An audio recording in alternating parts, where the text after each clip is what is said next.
aí, rapaziada, meus amigos, que jogo foi esse, cara? Meu irmão, eu não aguento mais pênalti, não. Tá louco, velho.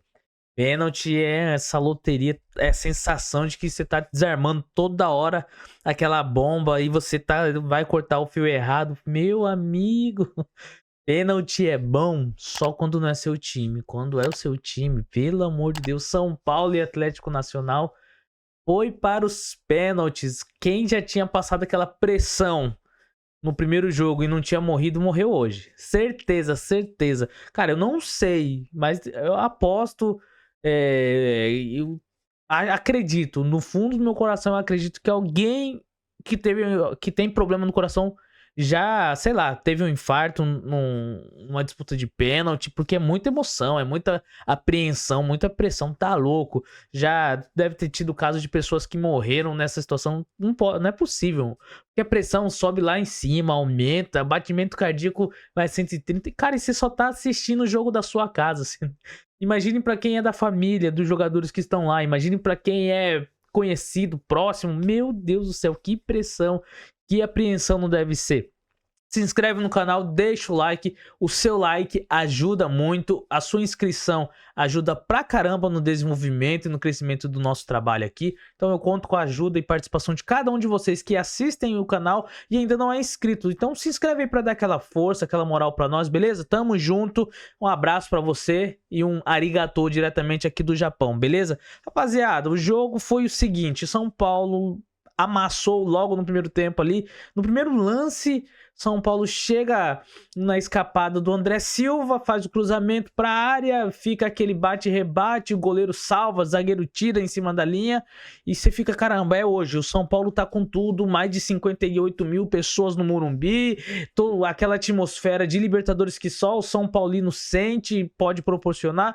Os outros times têm, assim, a sua noite de Libertadores, mas a mais famosa e mais, sabe, mais emblemática é do São Paulo, não tem como, porque o São Paulo que foi popularizando essa paixão pela Libertadores que hoje os clubes brasileiros têm nos anos 90 ali com o Tele, o time do Tele, e hoje todo mundo tem essa paixão enorme pela Libertadores, então é diferente pro São Paulino a Libertadores, a noite de Libertadores, o clima muda, ainda mais jogo de decisão, fase de grupo já é maneiro, agora jogo de mata-mata, decisão no Morumbi, quarta-feira, terça-feira à noite, né, as melhores quarta-feiras de Libertadores é do São Paulo, mas hoje é quinta, hoje é terça, não interessa, não interessa, esse é o legado do grande Hudson, a única coisa que o Hudson deixou de legado no São Paulo foi essa frase aí emblemática aí também, mas cara, jogaço, atmosfera e o São Paulo pra cima. Faz o gol com o André Silva no escanteio, na cobrança de escanteio. Cedric Soares, o craque da lateral, aquele cara que dá conselhos pro Cristiano Ronaldo e recebeu conselhos do Cristiano Ronaldo, tá no São Paulo jogando muito. Óbvio que tem uma certa ironia aqui. Hoje foi decisivo, hoje matou todo mundo no coração ali, na hora que ele pega a bola ali pra bater o pênalti final. Eu falei, não, mano... Ou esse cara vai ser perdoado hoje, ou ele vai ser escorraçado, vai sair do Morumbi lá escondido, não vai nem voltar para casa hoje, já vai direto pro aeroporto para ir embora para Portugal. Porque se ele perde, depois de tanta crítica que ele tem sofrido, depois de São Paulo contratar outro lateral, o Mailton da Chapecoense, para fazer frente com ele ali, o Mike conquistando espaço, meu amigo, esse cara tava perdidinho. Mas deu tudo certo, mas voltando lá ao início do jogo, pra mim, se não fosse gol, acho que deveria ter marcado pênalti, cara, porque o quanto o zagueirão segura o André Silva, que ele vai cabecear ali na luta mesmo, na batalha, meio que caindo já, ele vai consegue cabecear, fazer 1-0 pro São Paulo aos 3 minutos do primeiro tempo. Eu falei, já era, classificação tranquila e vamos dar baile agora, os caras vão vir pra cima, o São Paulo vai conseguir sair em velocidade e fazer um 2-0, um 3-0 e depois estabilidade e segurança. Aonde? Libertadores não é isso. Libertadores é sofrimento. Libertadores, as noites de Libertadores, jogos de Libertadores. Se não matar alguém do coração, não é a noite de Libertadores comum, raiz que nós estamos acostumados. E, cara, São Paulo foi ali cozinhando no primeiro tempo. Esse 1-0 logo de início querendo ou não, dar uma acomodada nos caras em, pô, nós não precisamos mais buscar o resultado, agora é só manter o resultado e talvez conseguir ali num contra-ataque. E o São Paulo tava conseguindo sair em velocidade, cara, tava muito fácil. Rodriguinho jogando fino, Rodriguinho jogando muito bem, comandando ali o meio de campo, armando contra-ataques ali. Hoje, quem não estava tão bem era o Luciano no primeiro tempo. No segundo tempo também não estava muito bem. O André Silva jogando muito bem, conseguindo sair do meio, fazendo um bom pivô. O André Silva, cara, a bola era estourada lá de trás. O André Silva conseguia fazer um pivô que já armava um contra-ataque em velocidade. O problema é que o São Paulo não estava com tantos velocistas. Cara, esse jogo, se o Ferreirinha tivesse ali desde o primeiro tempo, acredito que a gente já sairia já com 2-0 ali num contra-ataque bem feito, bem armadinho, porque teve umas horas que o Enzo Dias conseguiu ficar livre, sair, só que ele não é tão veloz e, cara, driblar em velocidade é muito difícil. Por isso que a gente elogia os pontas que são velozes e têm um controle da bola e fazem dribles em velocidade nesse momento de transição, que é o que desestabiliza o zagueiro de marcar e acaba fazendo com que abra mais espaço nesse 1 contra 1 em velocidade, porque é muito difícil, é muito fácil você dar um toquinho a mais e perder o controle da bola, é muito fácil você dar um toquinho a mais e o zagueirão perceber o tempo dela e cortar, então é algo muito difícil. E somente os melhores e quem tem essa característica se dá muito bem nesse jogo de hoje. No estilo de hoje era o estilo que tava pedindo, mas foi pro primeiro tempo, acabou 0-0. O São Paulo jogando bem, criando. Às vezes ali o Atlético Nacional chegava com um pouquinho mais de susto. Não era nem perigo, mas a gente sabe, né? 1-0 é um placar muito perigoso. Aí fica nessa, qualquer coisinha pode tomar um gol aí de repente de bola parada, ou um chute despretensioso de fora da área, vai no ângulo, alguma coisa assim. E aí volta pro segundo tempo, a tranquilidade do São Paulo. O São Paulo dominando o jogo, mas, cara, tava bom demais pra ser verdade. Essa é que é a verdade. Muita tranquilidade, não dá. Não dá pra confiar.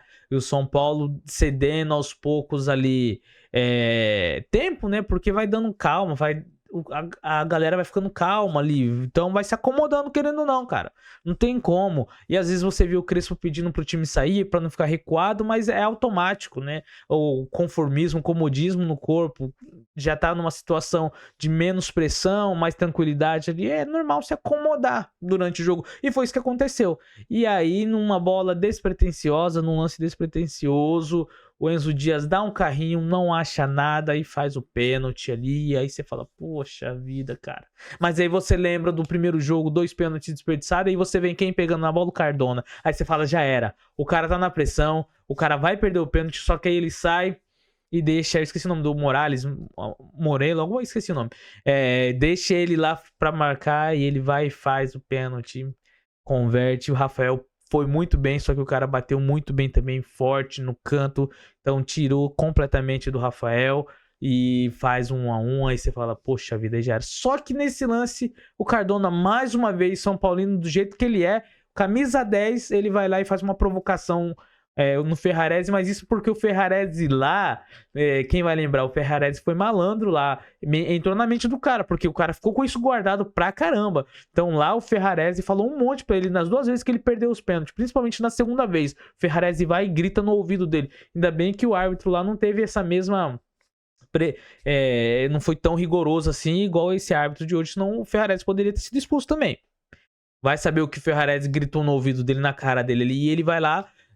vai para passar para comemorar, passa na frente do árbitro e dá um gritão ali na orelha do Ferrarese, porque tava entalado isso aí. O Ferrarese mexeu com o cara lá no jogo de ida, e aí o árbitro, sem pensar 2 vezes, foi lá e já sacou o vermelhão, expulsou. O VAR não interviu, não chamou em nada. Então, cara, os caras no melhor momento deles, cara, obrigado, Cartão, no melhor momento deles, onde eles poderiam talvez virar o controle do jogo, fazer mais pressão, o São Paulo precisaria sair, a torcida iria ficar ansiosa, assim como ficou com 1 a mais. Aí os caras vão, o Cardona vai e fica com... Ainda bem que o Pablo Escobar não é vivo, senão o Cardona já ia já ia bater quase 10, literalmente, não ia dar pra ele, mas deu tudo certo. O São Paulo nas penalidades foi... não Foi perfeito. Não, foi perfeito, porque o goleirão deles não achou nenhuma, não conseguiu pegar nenhuma. Aqui o São Paulo perdeu foi porque bateu na trave do Marco Antônio, que ele tirou muito bem, bateu muito bem, só que tirou demais, um pouquinho mais alto ali, bateu na trave, mas o Lucas começa cobrando, faz uma cobrança muito boa, Rafael defende o primeiro pênalti, e aí já deixa o São Paulo ali à frente, e depois as outras cobranças, o Rafael foi muito bem, pulou em todas, então isso daí foi dando pressão para os outros batedores, falando, pô, o goleirão já pegou, já pulou bem lá no primeiro pênalti lá na nossa casa. Defendeu o pênalti lá. Hoje, no pênalti que a gente converteu, ele pulou bem no canto. Na primeira cobrança, ele já defendeu bem pra caramba. Então a gente precisa ou tirar muito bem dele, ou bater muito forte, ou bater no alto. É uma dessas três, ou mas dessas duas opções. E era isso, é a estratégia que eles estavam fazendo. Tanto é que quando o Rafael acertava o canto, eles bateram muito bem e forte, para não dar tempo da velocidade do Rafael conseguir chegar na bola. Tem uma que passa por baixo do Rafael, que, cara, é um pecado ele não ter defendido essa. Então isso foi dando pressão para até que o último jogador ali do Atlético Nacional foi bater e foi nessa pressão. E ele bateu bem, porque deslocou o Rafael, mas ele não tinha essa certeza que ele deslocaria o Rafael. Então ele teve que garantir e bateu alto, né? Para não dar chance pro Rafael. E a bola vai e bate no santo travessão do Morumbi. E ali a gente vê a cena em câmera lenta, o Cedric Soares pegando a bola e levando até a marca da Cal. E a gente falou, meu Deus, se esse cara perder, ele tá morto. Mas ele foi lá e cobrou, e São Paulo classificado para as quartas de finais. Agora espera para ver quem que vai ser o adversário. Botafogo ou LDU, eu prefiro pegar o Botafogo de novo nas quartas de final. Não é aquele super Botafogo e também não tem um fator que é muito perigoso ao seu lado, como tem a LDU, que é o caso da altitude. Então a gente vai ver como o Botafogo vai se lidar lá na altitude, mano. E se vier a LDU vai ser difícil. Vai ser difícil pra caramba o primeiro jogo, pelo menos lá. Então tem que segurar bem, porque depois no Morumbi eu acredito que tanto o Botafogo quanto o São Paulo é superior à LDU. O Botafogo vacilou em ter feito somente 1-0 aqui. Então tem que agora correr o dobrado lá na altitude. Se inscreve no canal, deixa o like, tamo junto aí. E é nóis, e bora acompanhar o nosso tricolor nessa saga em busca da tetra, do quarto e quem sabe do quarto mundial também. Valeu? Tamo junto, é nóis.